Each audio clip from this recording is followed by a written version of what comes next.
We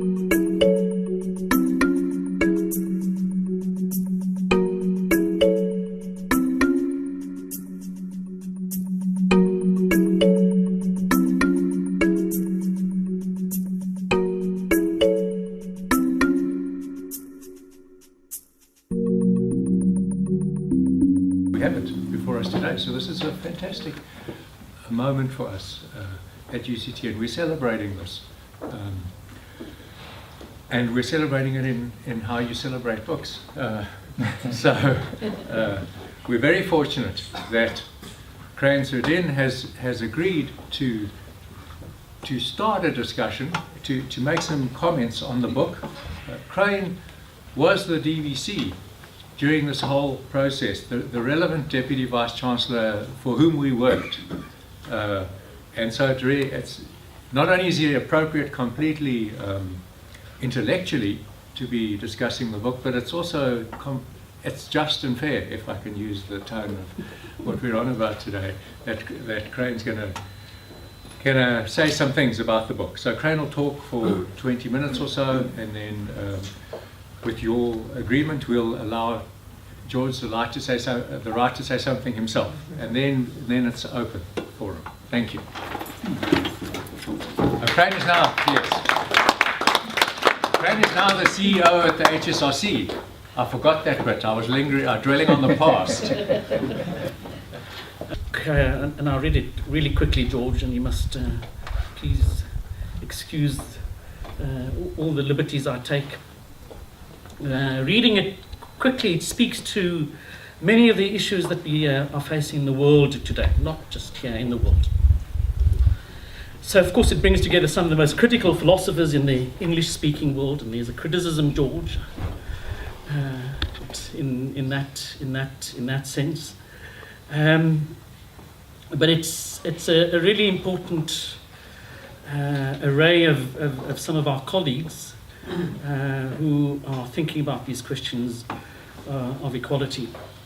Now, I'm not in a position to do a proper overview of the book, but what I want to do is pick out one debate which the book raises, and which I think is of immediate and direct relevance for us here in South Africa. The issue that I want to raise is that of what I call the normative order. Now, the contributions in this book don't use that term, normative order, but it's implicit in many of the contributions. I'd like to begin by picking out a line in the text which helps us get to what I'm talking about.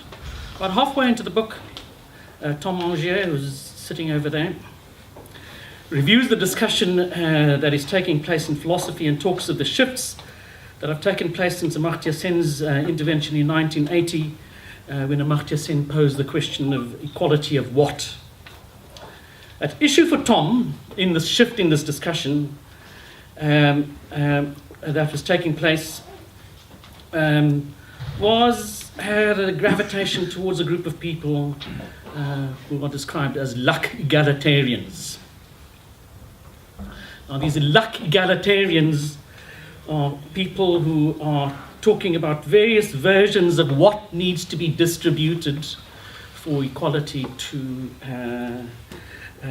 take form. And they put forward various things like capabilities. You need to distribute capabilities better, or you need to distribute opportunities better, or resources. And Tom says that there are some foundational flaws here in the way in which the luck egalitarians are coming to this question. They failed, he said, to distinguish, and I'm quoting him here, between brute luck and option luck.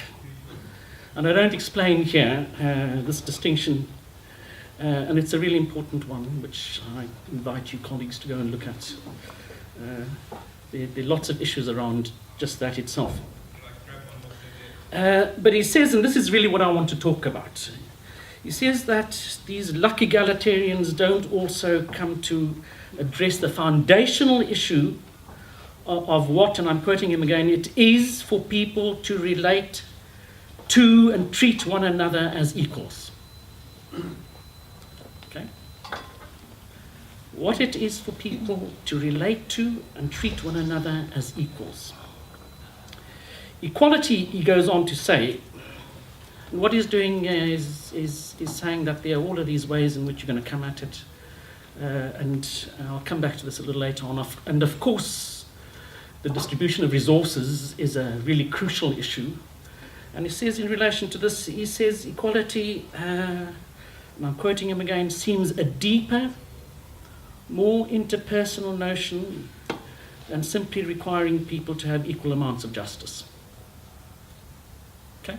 A lot of stuff for philosophers to be arguing about in that space. So I'm using him in quite a utilitarian kind of way.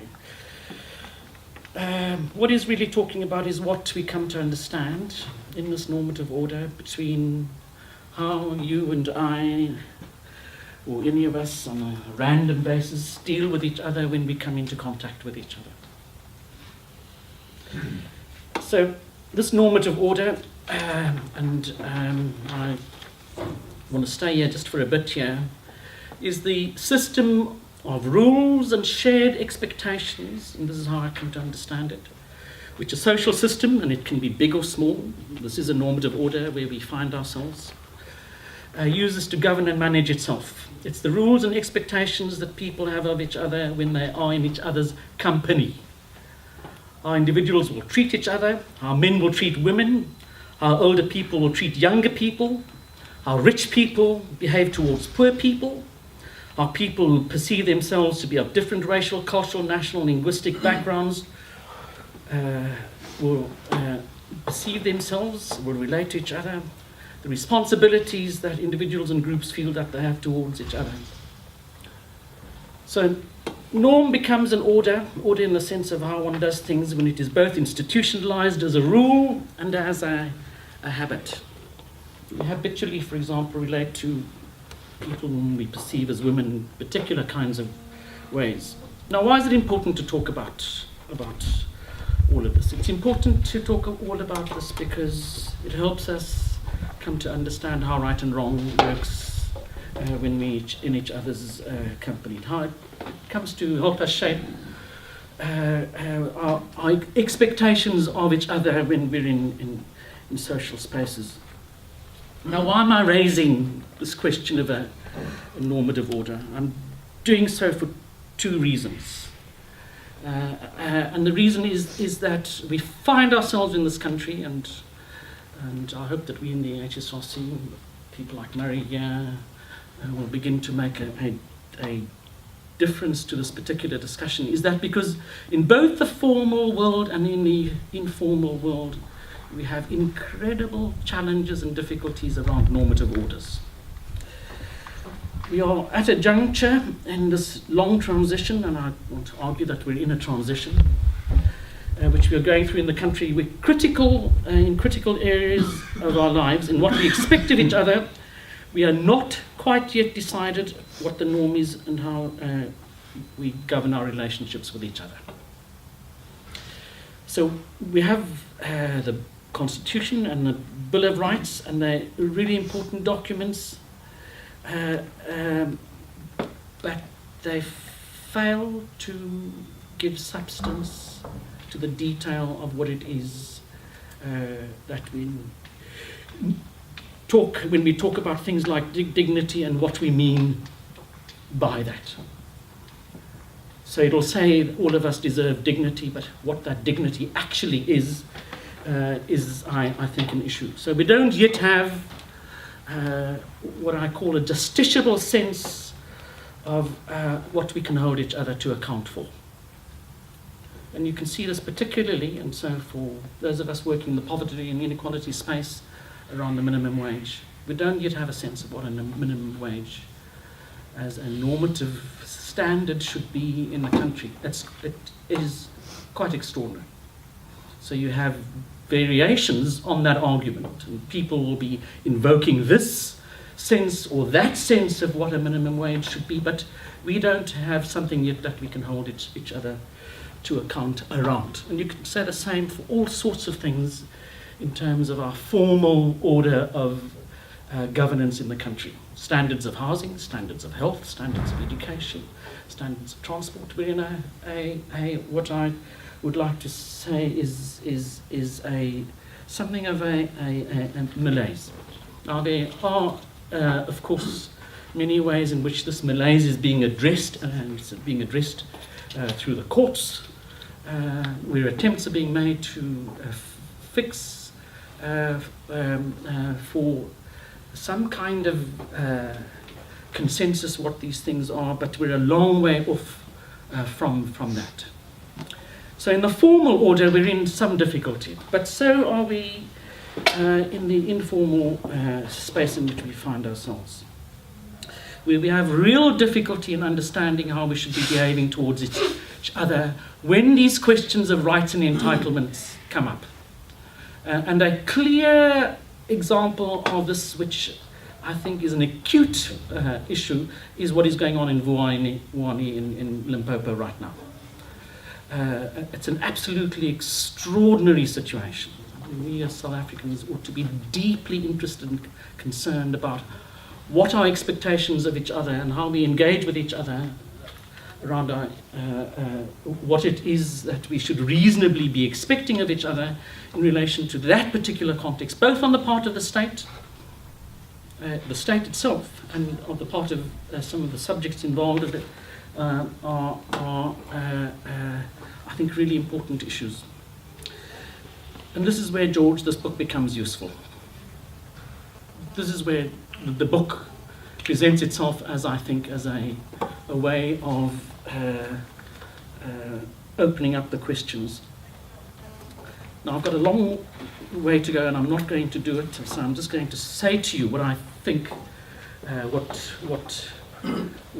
the book does. Because the book is essentially taking a really critical look at the way in which philosophy has come to deal with these questions of how we should be dealing with these issues. And the major object of critique in the book, if you like, is the way in which philosophy has come to set up this thing about the ideal society, particularly in the work of Rawls. And it's a really important set of critiques which Tom has assembled here, and I'm going to very quickly compress the argument. And the argument is made a few times by a number of contributors in this book. It's not that the idea of the ideal society is wrong, but it's in some ways, many of the contributors are arguing it's incomplete, because what it does is present itself in this abstracted way as a model for how we should be managing ourselves as human beings around the world in a way which fails to engage with the actual circumstances in which people find themselves. With the actual circumstances. The actual circumstances in which people find themselves are a long, long way from what this ideal is, that the ideal society is asking for. And Charles Mills does it really wonderfully in the book, in showing how and what that space is between the ideal and the actual. He makes the point that if modernity is supposed to, and this is the if you like, the justification, or how we as scholars are going to come at thinking about modernity. If modernity is supposed to eliminate the hierarchies of the pre-modern Western world, the reality is that it only does so, and of course here's the provocation for white males. And he looks at how women's inequality is structured and thought of quite differently in that are looking at. Go and understand what went wrong. So Mills says, go and understand whiteness. Why does whiteness go so wrong? Right? It's a really important critique. Miranda Fricker is crucial in here, and it's a point which for me is useful in coming to talk about this normative order, because she makes a point, and she's written about this quite extensively. She introduces us to this idea of hermeneutic injustice, and she makes the point that if you want to understand, what went wrong, come to an understanding of how our understanding of each other went wrong. How did that process, where in our encounter of each other, we came to such poor conceptions of what the other was all about. And Putnam in this text is also useful. He uses a term called intelligibility. He says, how do we come to be in the situation where we are intelligible to each other? And so this is a really important, if you like, normative, or a way of coming to understand the issue of how we resolve these normative questions. And it's a really valuable methodological tool, approach, framework, which I think the book begins to help us with. And it opens up the discussion. It doesn't come up with any of the ways, the solutions by which you might be dealing with these questions, but it says that engage then with the making of these ways in which you come to understand how our understandings of each other have evolved. And it's a really important contribution, and I'd like to stop there and hope that George can tell you more about it. Thank you.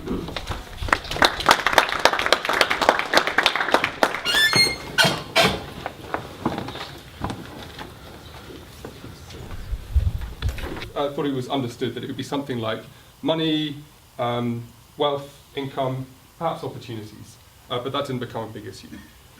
Now, all of those three tendencies in political philosophy from a few decades ago are called into question by the sort of new trends which this book is very much part of. And I'll take them in reverse order. So, in terms of the third one, Sen, as Crain mentioned, warned us a long time ago that the currency of justice should not be confused with the currency of finance.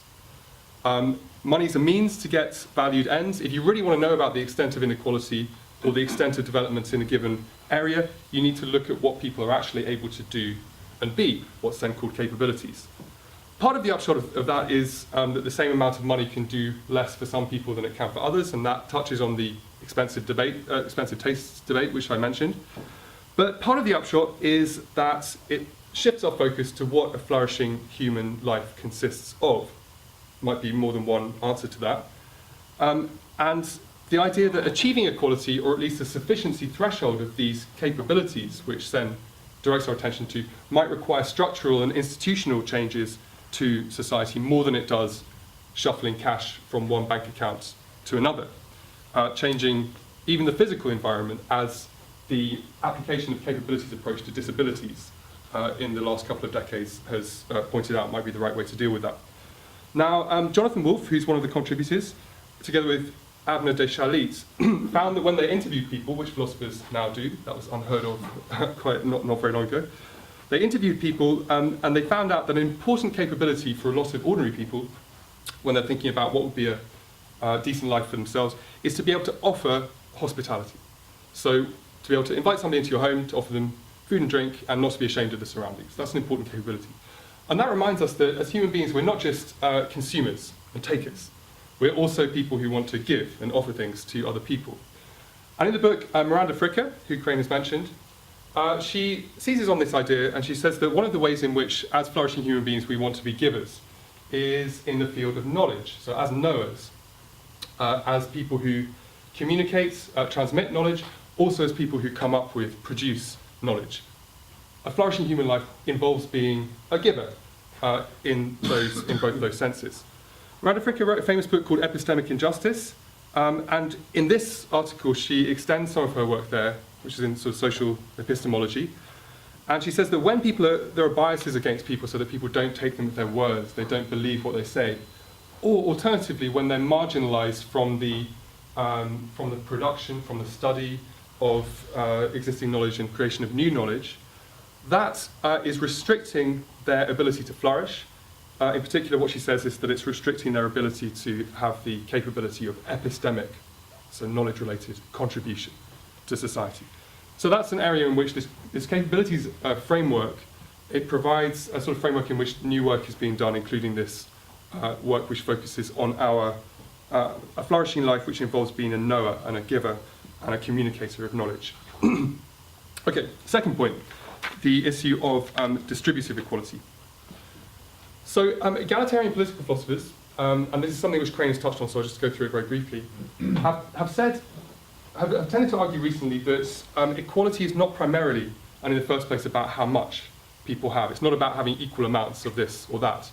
Rather, it's about relating to each other as equals, being on an equal footing, on an equal standing when we meet each other. So that the paradigm examples of an unequal society are not necessarily societies in which people have slightly different amounts of things, but they're societies which involve rigid hierarchies, in which people are stigmatized and excluded, in which people are seen as of irreparably lower status, in which people are humiliated as part of the routine of daily life. And we can think of many societies in the present, and of course in the recent past, where that's the case. Now, does that mean does that sort of let us off the hook when it comes to distributive questions of how much resources, how much money people have? No, but it puts it in a different perspective.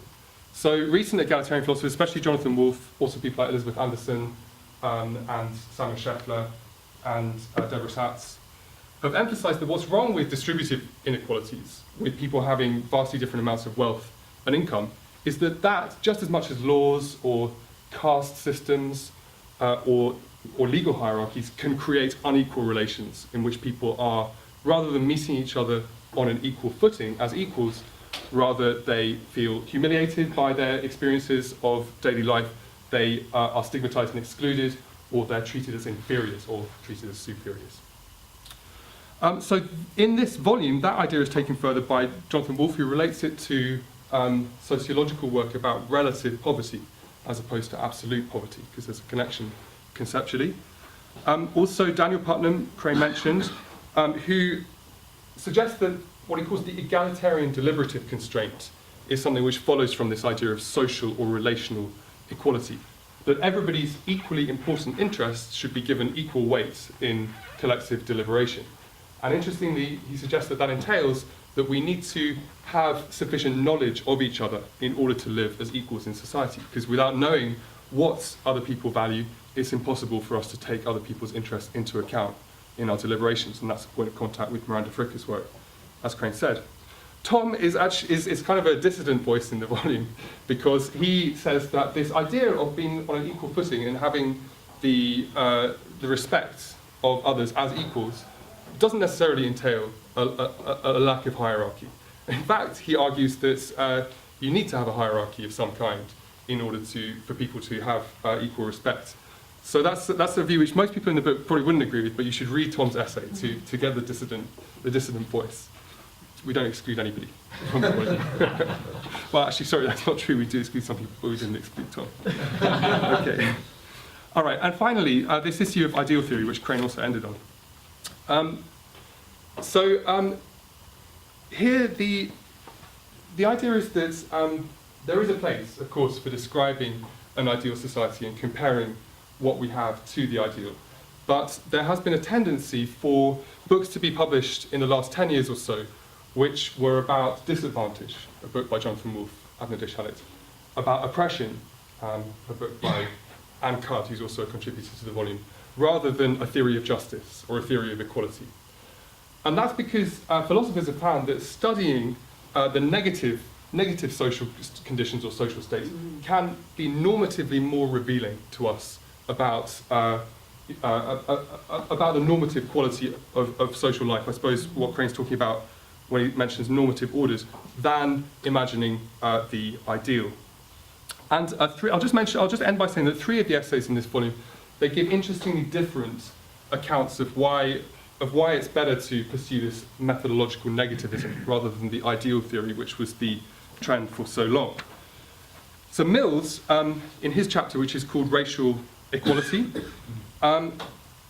He writes that the problem with focusing on the positive condition is that the normative target becomes too distant to serve as a useful guide. You know, it's all very well thinking the ideal is this society of equality, we're not there, what we need to do is get there, but we need some kind of guidance from philosophers, Mills is suggesting, about what steps it's legitimate to take to get there. Not just, you know, the bare statement that that's the ideal. And so his book focuses particularly on redress, rectification of injustices which have occurred along racialized lines. And that's also a theme of Darrell Glazer's chapter in the book. He is he's in the political studies department at Wits. And what's interesting about Glazer's contribution is he suggests that actually there might be a conflict between rectification of past injustices, redress for past injustices, and the aim of equalizing society, you know, perfect equality as a goal. And sometimes redress or rectification will trump the goal of perfect equality, is Glazer's contention. Differently, Miranda Fricker, contends that there's a conceptual reason for us to focus on the negative condition, inequality or injustice or disadvantage rather than the positive. And that's because she thinks that just like you can't really understand what the immune system is in the body without understanding what it guards the body against, what kinds of illnesses and pathogens it guards the body against. So in private morality, you can't really understand the virtues which somebody needs to exhibit without understanding what kind of temptations and vices those are guarding the person against. And also in the social realm, one can't understand the virtues of a just society or an equal society except in terms of the negatives, the problems, the unacceptable social conditions which it wards, which those things ward off. So that's a different argument for methodological negativism. It's a conceptual argument.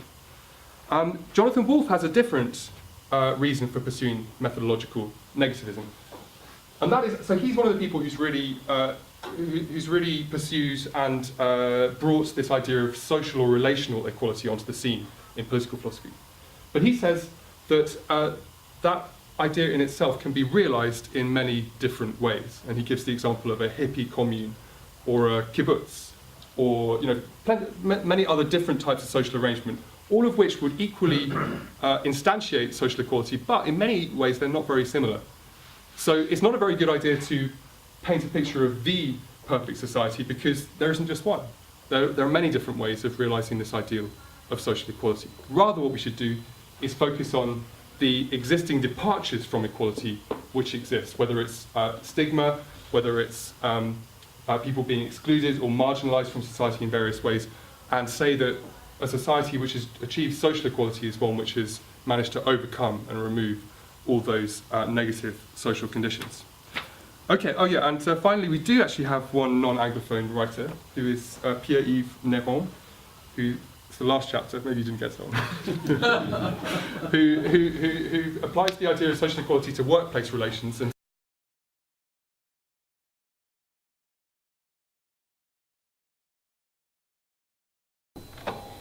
Bhutan, you know, there's a country. oh yeah, I know that. There's a hierarchy with a king, but that's supposed to be the happiest. People are supposed to be happiest there. That is the reference to it. There is hierarchy, but I think the issue is if you see having this hierarchy, different status, as something which you feel not right, or if you think having hierarchy there is nothing wrong with it, right? So because in any society to function, there has to be some kind of hierarchy, I think. You may not call it a hierarchy, but some structure you need, right? In some society, that hierarchy causes tension and friction because people think that there's something wrong with it. In some other society, I suppose, it doesn't create that issue because people think there's nothing wrong with people having a king in Bhutan is a king and different status. But there people think that's nothing wrong with Thailand the same way. So to me, the key issue which probably you're not addressing is under what circumstances having a difference in status is an issue, and under what circumstances it's not an issue. and that and if you address that issue, that the particular question, then in the South African debate, having different opportunities, in many circumstances, there's nothing wrong, people say. But that's a difficult question. Well, It's a really, really difficult question. Even in the context of South Africa, comparing rural and urban settings and tribal leaderships versus constitutionality, if we were trying to do this in the equality of quality of life outcomes that are broadly espoused, we could say that living in rural KZN is fabulous. And I think that it's just hard. Yeah, that's what I'm... But maybe Tom, would you like to say what just in a nutshell, your essay? Because it bears on that, correct? And I think my point was a minimal one, which was that certain hierarchies, like racial hierarchies, are ones which we are incompatible with justice. But other forms of hierarchy are not just compatible with requirements of justice. And your example of Bhutan, maybe I could use that. So, I mean, so far as I know, that kind of monarchical system is geared towards social justice, in the sense that the king has various duties and very heavy responsibilities towards the population, and likewise in Thailand. They're not absolute monarchs, so as it were, it depends what the roles are attached to hierarchical positions. Yes. And so we have to make distinctions. We can't just talk about hierarchy as a blanket term. Or there can be tensions in it. And I think it's important not to see conflicts and cohesion as the only axis when we're thinking about whether a society is a good place or not. Because it is possible to have hierarchies which are very unjust, but in which everybody's sort of reconciled to it. And so there's there's very little social friction. And in a way, the ideal of social equality or relational equality, which I described, it is an ideal of cohesion, but it's not just any old cohesion. It's cohesion which is based on respect between equals, as opposed to on habits of deference and habits of command, which could also be the basis of cohesion. And of course, the other thing is that people can be happy and report that, or at least report that they're happy, even when they're living in conditions of, what anybody would recognise as oppression, sort of this sort of Stockholm syndrome example, or Sen talks about battered housewives, and them reporting that their preferences are satisfied shouldn't be the last word on whether their life is going well.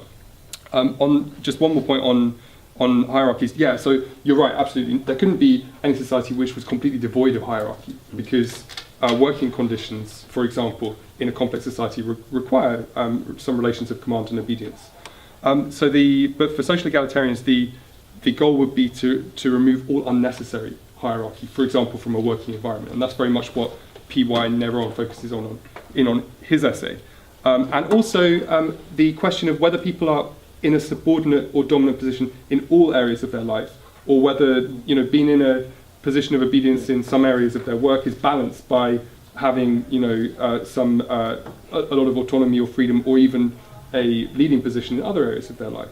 And those would be the sorts of things which a social egalitarian would look at. Yes, there needs to be hierarchy, but we need to make it not a permanent and pervasive feature of societies. Can I just... No. I have to go.